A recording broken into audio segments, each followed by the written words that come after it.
ഞാൻ പലപ്പോഴായിട്ട് ചിന്തിക്കാറുണ്ട്, നമ്മളെന്തിനാ ജനിച്ചേ? മരിക്കാൻ വേണ്ടിയില്ലേ ജനിച്ചത്? അല്ലാണ്ട് ഈ ജീവിതത്തിനെ കൊണ്ട് എന്താ കാര്യം? എന്താ നമ്മളൊന്ന് ചിന്തിച്ച് നോക്കിയേ. വളരെ എന്താ പറയുക, ചെറിയ നാളിൽ കളിച്ച് വളർന്ന് പിന്നെ അതുപോലെ തന്നെ വയസ്സായി പിന്നെ ഭൂമിയിലേക്ക് തന്നെ മടങ്ങുന്നൊരു കാലം. എന്താണ് നമ്മുടെ ജീവിതത്തിൻ്റെ അർത്ഥം? എന്താണ് നമ്മുടെ ലോകത്തിൻ്റെ അർത്ഥം? നമ്മൾ ചിന്തിച്ചാൽ നമുക്ക് ശരിക്ക് ഒരു എത്തും പിടിയും കിട്ടില്ല.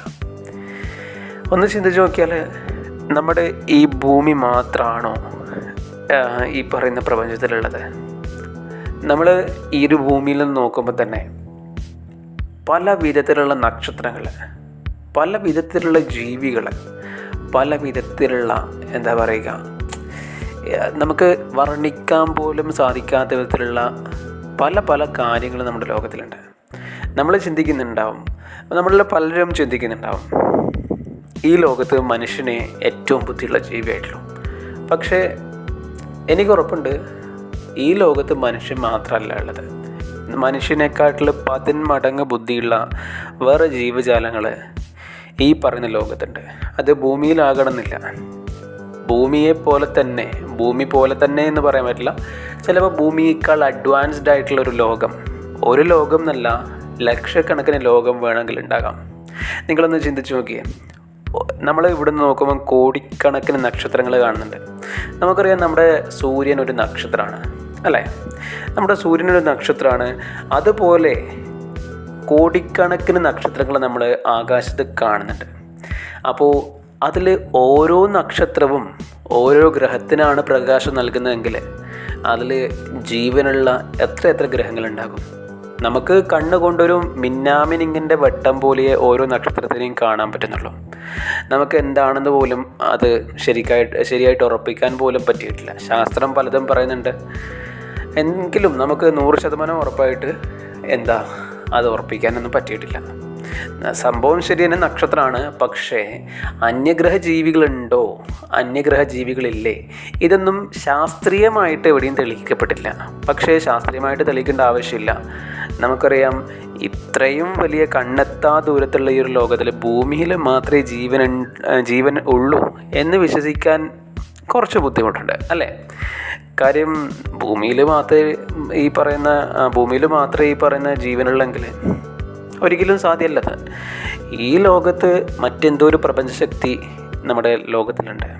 അത് ശിവനെന്നോ വിഷ്ണു എന്നോ അള്ളാഹു എന്നോ അല്ലാതെ യേശു ക്രിസ്തു എന്നോ എനിക്ക് തോന്നുന്നില്ല. അതൊന്നുമല്ല. അല്ലാതെ ഒരു ശക്തി, ഈ പ്രപഞ്ചത്തിനെ കൺട്രോൾ ചെയ്യുന്ന എന്തോ ഒരു ശക്തി. അതെന്താണെന്ന് അതിനൊരു പേരിടാൻ പറ്റില്ല ശരിക്കും.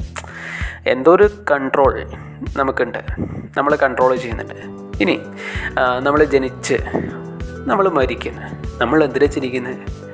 നമ്മൾ മരിക്കാൻ വേണ്ടിയാണ് ജനിക്കുന്നല്ലേ?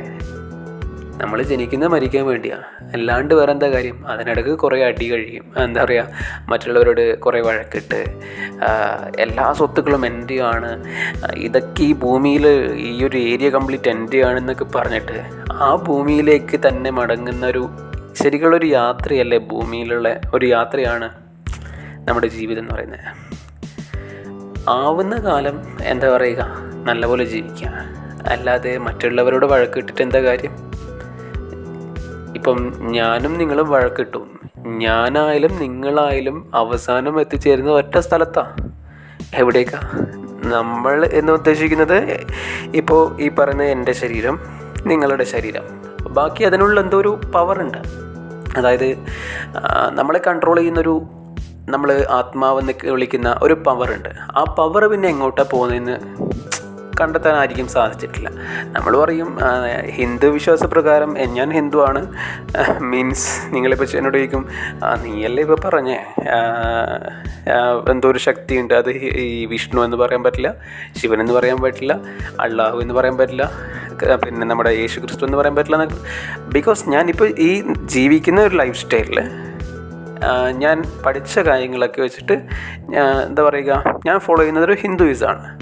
അപ്പോൾ അത് വെച്ചിട്ട് ഹിന്ദു മതപ്രകാരം പുനർജന്മം ഉണ്ടെന്ന് വിശ്വസിക്കുന്നു. പിന്നെ മുസ്ലിങ്ങളുടെ കാര്യം എനിക്കറിയില്ല, കൃത്യമായിട്ട് എനിക്കറിയില്ല. ക്രൈസ്തവരുടെ കാര്യം എനിക്കറിയില്ല. മുസ്ലിങ്ങളുടെ കാര്യത്തിൽ എന്താ പറയുക, അവർക്ക് സ്വർഗം ഉണ്ടെന്നോ അങ്ങനെയൊക്കെ ഉള്ള തിയറി ഞാൻ കേട്ടിട്ടുണ്ട്, എനിക്കറിയില്ല. ക്രിസ്ത്യൻസിൻ്റെ കേസ് എനിക്ക് എന്താണെന്ന് അറിയില്ല, അവരുടെയിലും എന്തൊക്കെ ആയിട്ടുണ്ടാകാം. പക്ഷേ എന്താ പറയുക, പിന്നെ നമ്മുടെ ഭൂമിയിൽ ജനിച്ചാൽ ഒരിക്കൽ മരിക്കുന്നുണ്ട്. പക്ഷേ പിന്നെ ഈ നമ്മളെ കൺട്രോൾ ചെയ്യുന്ന പ്രപഞ്ചശക്തി, എന്താ പറയുക, നമ്മളെ ഓരോരുത്തരെയും കൺട്രോൾ ചെയ്യുന്ന ആ ശക്തി എവിടേക്കാണ് പോകുന്നത് എന്നുള്ളൊരു കണ്ടെത്തൽ ഇതുവരെ ആയിരിക്കും നടത്താൻ പറ്റിയിട്ടില്ല. നമ്മൾ ശരിക്കും എന്തിനാണ് ജനിക്കുന്നത്, നമ്മൾ എന്തിനാണ് മരിക്കുന്നത്? നമ്മൾ എന്തിനാണ് മരിക്കുന്നത് ചോദിച്ചാൽ, സയൻറ്റിഫിക്കലി പറയുകയാണെങ്കിൽ ആ ഒരു ബയോഡൈവേഴ്സിറ്റി, എന്താ പറയുക, ഭൂമി ഉള്ള ഒരു ഗോളത്തിൽ മനുഷ്യന്മാർ അല്ലെങ്കിൽ മൃഗങ്ങൾ അല്ലെങ്കിൽ മറ്റ് സസ്യങ്ങൾ നശിക്കാതെ ഇരുന്നാൽ ഭൂമി വളരുന്നില്ല. അപ്പം എന്ത് ചെയ്യണം, ഭൂമിയിലുള്ള വസ്തുക്കൾ ഭൂമിയിലേക്ക് തന്നെ വന്ന് ചേരണം എന്നുള്ളൊരു കണ്ടീഷനാണ് ആ ഒരു ബയോഡൈവേഴ്സിറ്റി. ഓക്കെ, പക്ഷേ എന്താണ് സംഭവിക്കുന്നത് ശരിക്കും ഒന്ന് ചിന്തിച്ച് നോക്കിയാൽ ഒന്നും മനസ്സിലാവുന്നില്ല. നമ്മൾ എന്തിനാ ജീവിക്കുന്നത്, എന്തിനാ മരിക്കുന്നത്, എന്തിനാ ജനിക്കുന്നത്?